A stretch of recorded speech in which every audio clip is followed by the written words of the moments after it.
They're here today to talk to us a little bit about Rothko and abstract expressionism.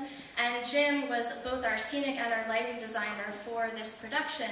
And so he can offer some insight also as to how Rothko's ideas and some of his research about Rothko found its way into our set here. So to start off, I would love to just hear a little bit about Rothko's work and about the abstract expressionist movement. I think that's probably a good place to start. Hi everybody, thanks for staying today. It's great to be here.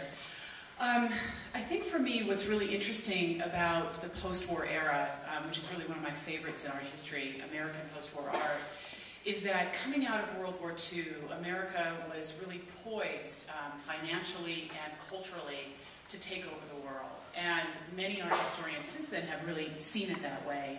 Irving Sandler published one of the first textbooks about abstract expressionists in the 70s, and he called it the triumph of American painting.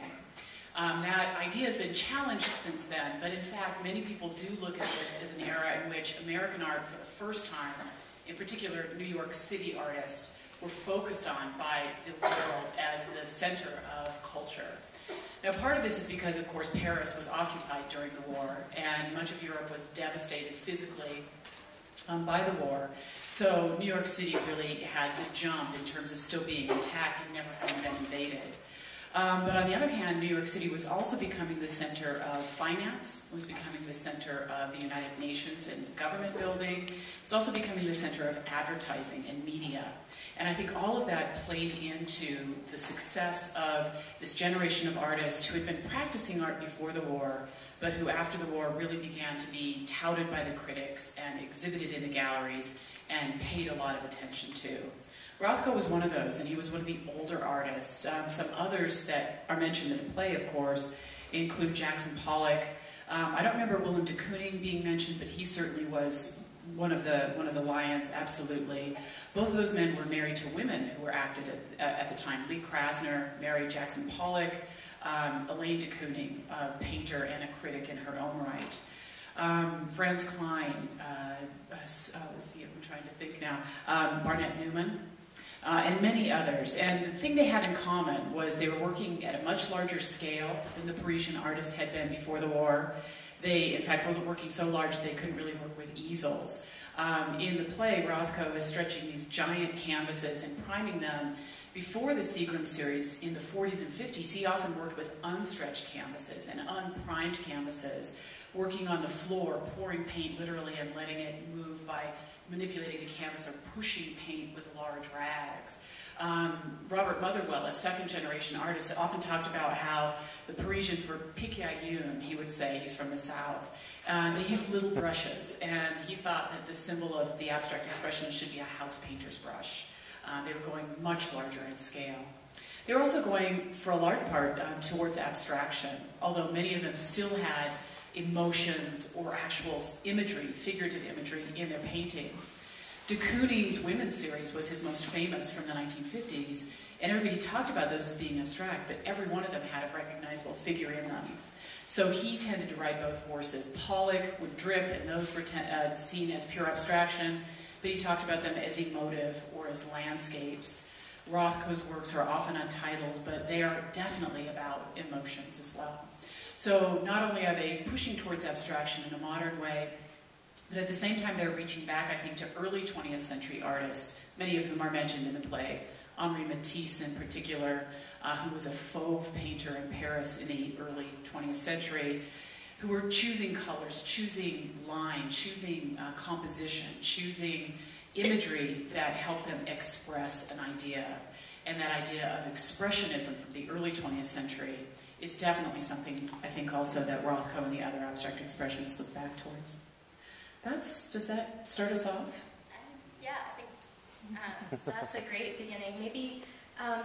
Maybe you could speak a little bit more to some of the things, you started to get at this, but some of the things that these painters have in common and some of the things that differentiate them from one another. Most of them had penises. That would be one commonality. And in fact, most of them that were revered by the critics and brought to the public attention this time were men. Lee Krasner had trained with Hoffman. She'd trained at the Art Students League, but her star never rose as high as Pollock's, and it wasn't until long after Pollock was dead and the feminist movement of the 70s came along that Lee Krasner began to be sort of touted as an American abstract expressionist. So being a man helped. Almost all of them are white. I think there was one African-American abstract expressionist, but frankly I can't remember his name right now. I beg your pardon on that. Most of them living in New York City, although Mark Tobey was off in the Pacific Northwest, and that's where he made his art. All of them working on a large scale, all of them working beyond the artist's tools of the past. So no easels, no small brushes. You don't use a palette because you're working from large cans of paint. Oftentimes you're working from industrially produced paint. And we were emailing about this last night, Larissa, that they were poor for the most part when they started. They're looking to get the most bang for their buck, so they can't be bothered with little Winsor Newton tubes of paint. Instead, they're going to find automotive paint. They're finding house paint. They're using anything they can. One problem is an aside that I love, the idea of this, is conservators now who work with Jackson Pollock's paintings, which if you can imagine are often drips of paint, one layer on top of another, often find that Pollock's paintings are explosive. As the years go by and the chemicals off-gas, and you have an aluminum-based automotive paint with a house paint underneath it or on top of it, all of these chemical reactions are causing disastrous effects, but kind of exciting effects in the storage spaces of our major art institutions. So very unstable in a way, but also exciting to see these manufactured paints being used in this new way. The scale, the abstraction, those are the things that they're really working with, and many of them based in New York City. Now, one thing that Rothko was very interested in, and often in his responses to criticism of his work would respond to, is that it was the Jackson Pollocks and the Willem de Koonings of the world that got even more attention than he and Barnett Newman. And the split there for many critics was they were really excited about what was called action painting, or the gestural type of abstract expressionism, where they literally could understand how Pollock painted because they'd seen pictures of him painting, and they saw how he threw his arm and how the paint reacted to that and was captured on the canvas. Harold Rosenblum, one of the critics of this period, referred to this as the period in which he said artists began to look at the canvas as an arena in which to act. And I often think of bullfights when I think of this, right? That the artist is in there fighting for their life, and the canvas is that arena, and they're manipulating the paint in a way that's very action-oriented and very physical.